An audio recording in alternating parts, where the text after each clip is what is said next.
नमस्कार। यह एक श्रृंखला है जिसमें हम कुल 4 श्लोकों पर विस्तार से चर्चा करेंगे।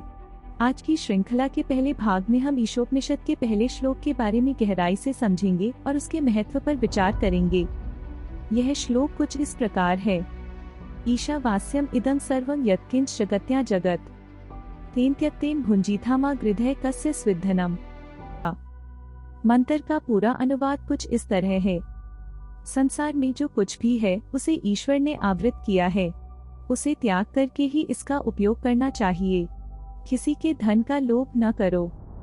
ईशा उपनिषद का यह पहला श्लोक हमें बताता है कि ईश्वर ने इस संसार को हमारे उपयोग के लिए बनाया है, लेकिन हमें इसका उपयोग करते समय संयमित और संतुलित रहना चाहिए। हमें केवल उन वस्तुओं का उपयोग करना चाहिए जो हमारी आवश्यकताओं को पूरा करती हैं और बाकी को त्यागना चाहिए। हम सीधे या अप्रत्यक्ष रूप से अपनी जीवन की आवश्यकताओं को पूरा करने के लिए सब कुछ प्रकृति से प्राप्त करते हैं। हमारी नासमझी और लालच की वजह से आज प्राकृतिक संसाधनों का अत्यधिक शोषण हो रहा है, जिसका गंभीर असर आने वाली पीढ़ियों पर पड़ेगा। बड़े बड़े घर और अनावश्यक फर्नीचर सिर्फ दिखावे के लिए बनाए जा रहे हैं, जिसके चलते जंगलों की अंधाधुंध कटाई हो रही है और कई वन्य प्रजातियां विलुप्त हो रही हैं। समुद्री जीवन को भी अत्यधिक मछली पकड़ने और शिकार से भारी नुकसान हो रहा है, जिससे समुद्री जीवन का संतुलन बिगड़ रहा है। समाज में झूठा सम्मान पाने के लिए हमारी सोने, हीरे और अन्य कीमती धातुओं के प्रति असीमित लालसा निरंतर खनन को बढ़ावा देती है। इस निरंतर खनन से पृथ्वी का संतुलन बिगड़ रहा है और प्राकृतिक असंतुलन उत्पन्न हो रहा है। यह न केवल व्यक्तिगत जीवन को प्रभावित करता है, बल्कि पूरे समाज की लालची मानसिकता और पृथ्वी के प्रति असंवेदनशीलता को भी उजागर करता है।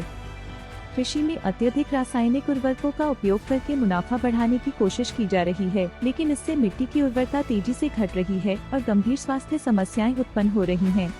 आने वाली पीढ़ियों के लिए हम सूखी और बंजर भूमि छोड़ेंगे, जो जीवनदायिनी संसाधनों की कमी का कारण बनेगी। यह समय है कि हम अपनी आदतों में क्रांतिकारी बदलाव लाएं और प्राकृतिक संसाधनों की रक्षा के लिए कड़े और निर्णायक कदम उठाएं। अगर हम अब नहीं सुधरे तो आने वाली पीढ़ियां हमें घृणा और नफरत के साथ याद करेंगी, क्योंकि हमने अपनी लालच और स्वार्थ के कारण उनके भविष्य को संकट में डाल दिया है। ऐसा लगता है कि इस उपनिषद के पहले श्लोक में ही ऋषियों ने मानव स्वभाव और वृत्तियों को बहुत पहले ही समझ लिया था।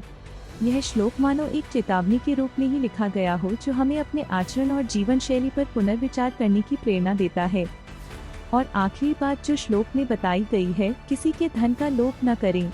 दूसरों की संपत्ति और पैसे की चाह और ईर्ष्या करने के बजाय हमें असली खुशी और आंतरिक संतोष पर ध्यान देना चाहिए। यह संतोष तब मिलता है जब हम जीवन में अपनी सही जगह को समझते हैं और प्रकृति के साथ मिलकर चलते हैं।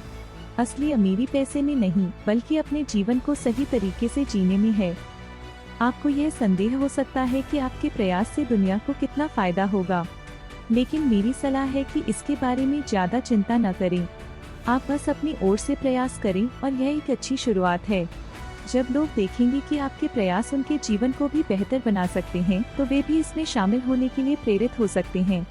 लेकिन फिलहाल खुद से शुरुआत करें और अपने प्रयासों पर विश्वास रखें। चलिए जल्दी मिलते हैं दूसरे श्लोक के साथ। तब तक के लिए अलविदा।